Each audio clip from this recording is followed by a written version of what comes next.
Bismillahirrahmanirrahim. Assalamualaikum warahmatullahi wabarakatuh. Perkenalkan, nama saya Miftahul Jannah, stambuk 13020210050 dari kelas C3. Tujuan saya dalam membuat video ini adalah untuk menyelesaikan UAS dari pemodelan data lanjut.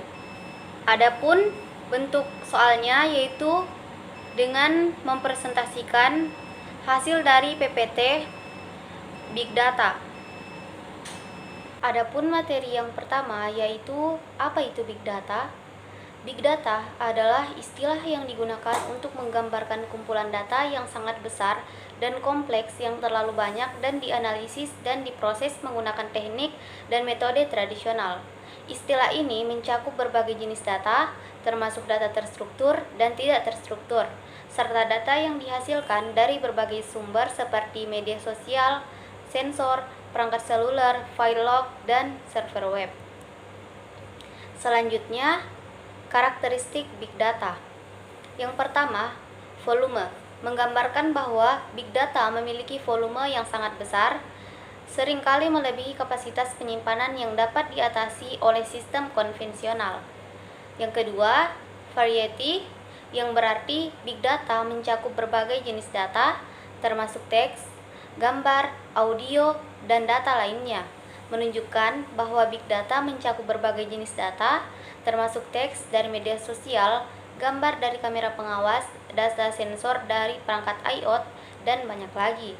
Ketiga, velocity, mengacu pada kenyataan bahwa Big Data dihasilkan dengan cepat dari berbagai sumber. Data dapat terus-menerus mengalir dalam jumlah besar, memerlukan kemampuan untuk memproses dan menganalisis data secara real time. Selanjutnya yaitu jenis-jenis Big Data. Yang pertama itu ada struktur data atau data terstruktur. Jenis struktur data merupakan jenis data yang memiliki format yang terorganisir dengan baik, seperti dalam database relasional, spreadsheet, atau tabel yang dapat dengan mudah diolah dan dianalisis. Yang kedua, unstruktur data atau data tidak terstruktur. Seperti namanya, jenis data ini memiliki format yang tidak terstruktur, seperti teks bebas, gambar, dan video. Analisis data ini bisa lebih rumit. Unstruktur data, yang merupakan jenis data kedua, tidak memiliki format yang terstruktur. Ketiga, semi terstruktur data atau data semi terstruktur. Jenis data ini berada di antara data terstruktur dan data tidak terstruktur. Selanjutnya, fungsi Big Data. Yang pertama itu analisis. Salah satu fungsi utama Big Data adalah kemampuannya untuk menganalisis data dengan skala yang besar dan kompleks, dengan mengidentifikasi pola, tren, dan wawasan yang tersembunyi dalam data. Organisasi dapat membuat keputusan yang lebih cerdas dan strategis. Yang kedua itu prediksi. Big Data juga digunakan untuk memprediksi perilaku masa depan berdasarkan analisis data historis. Dengan memahami tren masa lalu, organisasi data dapat membuat perkiraan yang lebih akurat tentang apa yang mungkin terjadi di masa depan. Yang ketiga, optimasi. Big Data memberikan kesempatan untuk meningkatkan efisiensi operasional dan menghemat biaya. Dengan memanfaatkan data untuk memahami bagaimana operasi perusahaan berjalan, organisasi dapat mengidentifikasi area-area di mana perbaikan dapat dilakukan. Selanjutnya, contoh penerapan Big Data. Contoh penerapan Big Data di sektor pendidikan adalah sebagai berikut.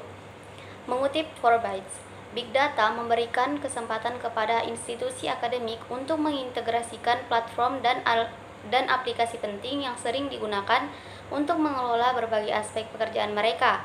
Hal ini memungkinkan mereka untuk meningkatkan efisiensi dan pada akhirnya mengurangi biaya secara signifikan. Teknologi itu sendiri mengubah cara kita menganalisis informasi dan membuat keputusan di berbagai bidang seperti kinerja akademik, efektivitas teknologi, fakultas, dan interaksi organisasi. Hal ini memungkinkan siswa untuk membangun lintasan pendidikan individu dengan cara baru, serta menilai kualitas dan memilih cara belajar yang dapat diterima. Contoh perihal kinerja akademik Dosen dan petinggi kampus bisa menggunakan Big Data dalam penelitian tentang pencapaian mahasiswa dan mengidentifikasi peluang potensi untuk partisipasi yang lebih mendalam dalam proses. Misalnya, mereka dapat menganalisis tingkat putus sekolah, jumlah pendaftaran, dan tingkat pencapaian mahasiswa untuk mengoptimalkan kurikulum. Selanjutnya, kesimpulan. Big Data merupakan konsep data besar dan kompleks dengan volume, variety, dan velocity sebagai karakteristik utama. Jenis data melibatkan terstruktur, tidak terstruktur, dan semi-terstruktur. Big Data memiliki peran kunci dalam analisis, prediksi, dan optimasi, membawa dampak signifikan pada pengambilan keputusan dan efisiensi operasional. Penerapannya termasuk dalam pendidikan, memberikan peluang untuk efisiensi dan pengurangan biaya. Sementara teknologi terus mengubah cara kita menganalisis dan membuat keputusan. Adapun link YouTube-nya sebagai berikut. Baik, itulah tadi penjelasan materi dari saya. Kurang dan lebihnya mohon dimaafkan. Wassalamualaikum warahmatullahi wabarakatuh.